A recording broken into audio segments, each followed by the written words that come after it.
Giants day 2 of the NFL draft is in the books. Let's talk about these picks.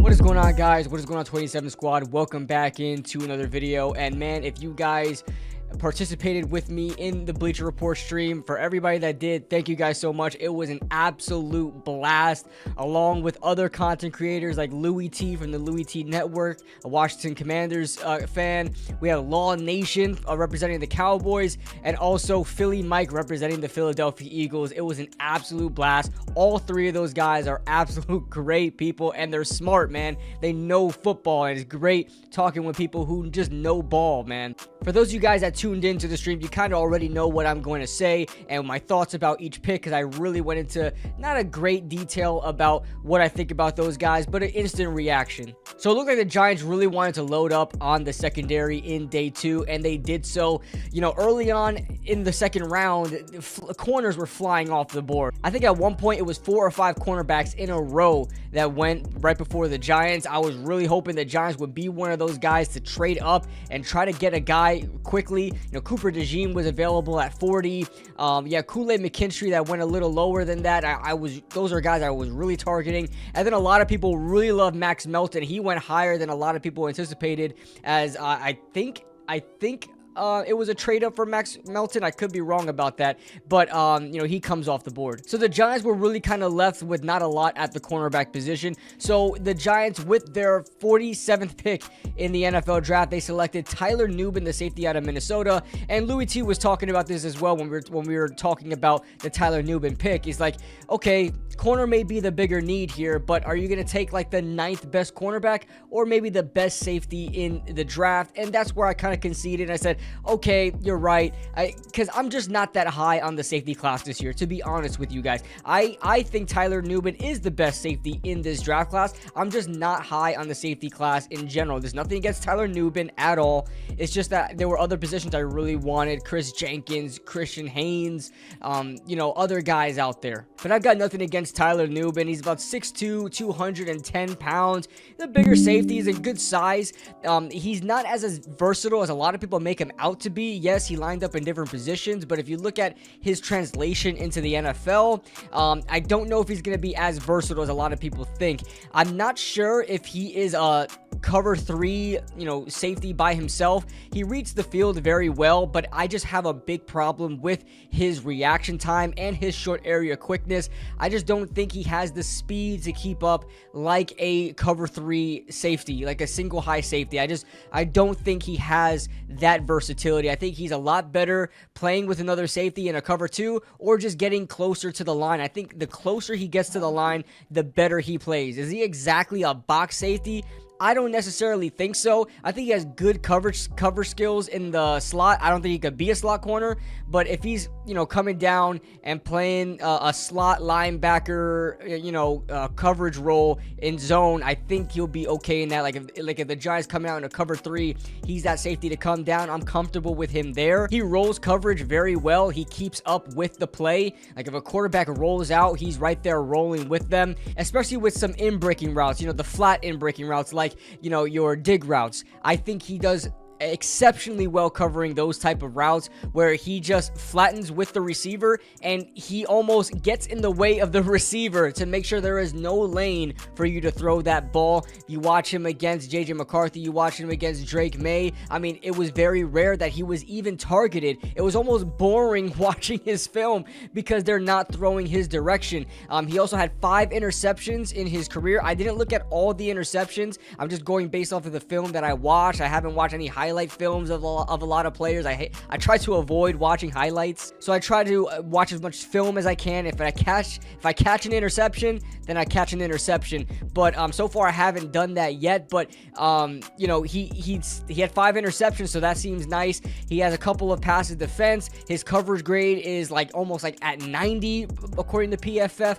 I think he's a good run defender. I don't think PFF gives him enough justice in the run game. I believe they graded him about a 70 percent in the run game, 70 grade in the run game, in the run defense. I think he's a lot better there. I think he's a very good tackler. That's part of the reason why I said that he's a lot better closer to the line, because he's just a good tackler. He squares up, he lunges, and he wraps up well with both arms. Like, he's not one of these arm tacklers where he's gonna make a bad poor angle and just try to wrap you with his arm and clothesline you. He's gonna square up, he's gonna, he's gonna strafe and try to see where you're going, and then he's gonna lunge at you. He's kind of a hard hitter. I don't really necessarily know if he's effective as a hard hitter. He kind of, sometimes he'll, lay his shoulder down and it doesn't do much to the receiver, but he's not a smaller safety. I mean, 6'2", 210 is pretty good. Like I said, I have a little bit of a problem with his speed and reaction time. He ran a 4.59 40 time, which is not necessarily terrible, but it's not great. If you look at the other top safeties in this draft, I mean, they blow him out the water as far as 40 time goes. Like, they're in the 4.4s, low 4.4s even, but still. I'm not too sure how Shane Bowen runs his defense with safeties, but as far as how coverage goes in the NFL, you're going to see a lot of cover 3. I mean, you're just going to see a lot of it. I can really see him being, the safety that plays the linebacker role, guarding the middle of the field, rather than being the single high safety. It's probably going to go to Jason Pinnock. But let's see what happens in the NFL. Excited to have Tyler Nubin on, and all in all, I'm going to give that grade a solid B+. Now, I like the Tyler Nubin pick. I like that he's probably the best safety in this draft, but like I said, I really fault the Giants for not making a move for a corner. Like, we still don't have a number 2 corner. We'll get to our next pick soon, but he is not going to be playing that boundary. So I'm really trying to figure out what the Giants want to do at corner. They had like a couple of top 30 visits at corner, a small amount. One was already taken in Max Melton. The other one is Shao Smith-Wade. He's a 4th round projected guy, but he's also projected to be a slot. So I don't know what they want to do at corner. I'm not sure if they're just giving it to Trey Hawkins at this point. All right, let's move on to the next pick. And with the 70th pick in the 2024 NFL Draft, the New York Giants select Andru Phillips, cornerback out of Kentucky. My nightmares have come true, damn it! If you guys are not familiar with the lore of Andru Phillips on this channel, I had Phillips being drafted by the Giants in the 5th round of this draft in one of my mock drafts that I made. I do like him as a player. There's just so much not to like as well. Although there is a lot to like, I just don't see him as being a 3rd round corner.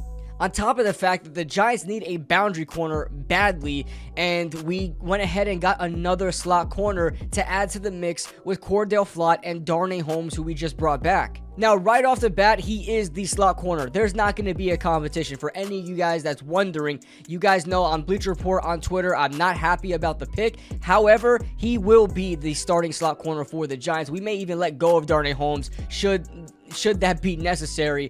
But Andru Phillips, you want to talk about a guy that moves extremely well. He's an absolute floater. He's an absolute roamer, as I like to call them. He flows extremely well on the field. His footwork is very light, very nimble, where he can change direction extremely well, flips the hips very well. I know I'm like repeating the words I say very well, but he does a lot of movement things very well. The back pedal, the strafing, the brakes on the ball, the hip flip transitions on the outside. He just does a lot as far as the movement goes extremely well. And as far as playing the ball in the air, that's good too. He can play the ball in the air. He is a feisty cornerback. He is one of those cornerbacks that they are small in stature. He stands at about 5'10". I don't know what his weight is right now. You guys probably already saw it. But he's a smaller guy, but he's extremely feisty. He is not afraid to play the ball in the air at his height. He is not afraid of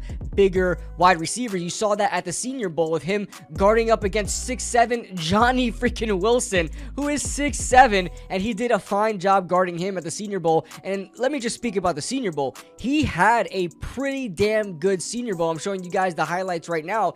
I was extremely blown back by how well he performed at the Senior Bowl, and I knew that was going to boost his stock a bit. However, we have to talk about his tackling. His tackling is so horrendously bad, and it's not just like, well, he misses a tackle here and there.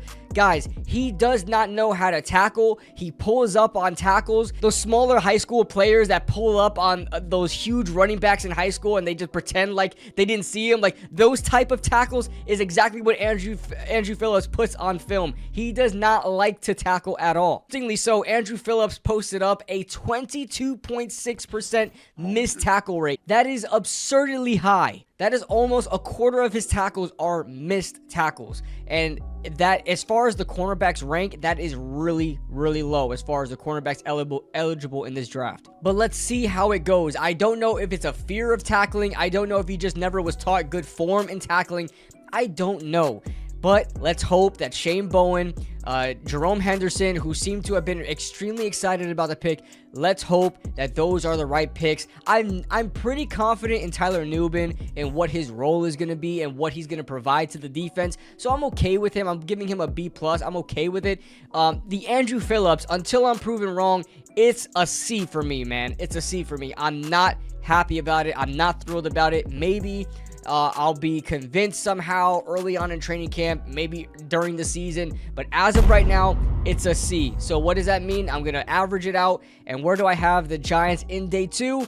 I have them with a C+ grade in day 2. Let's hope in day 3 they do a lot better. But what do you guys think about the picks? I don't know if I'm being too pessimistic. Usually I'm very optimistic about these drafts, but you know, being on YouTube for so long, you can only be optimistic about so many drafts and then they just don't pan out. So I'm just going to be giving my ultimate honest, you know, cutthroat opinion at this point. So that being said, guys, I will be making a video about instant reactions for every single pick in day 3.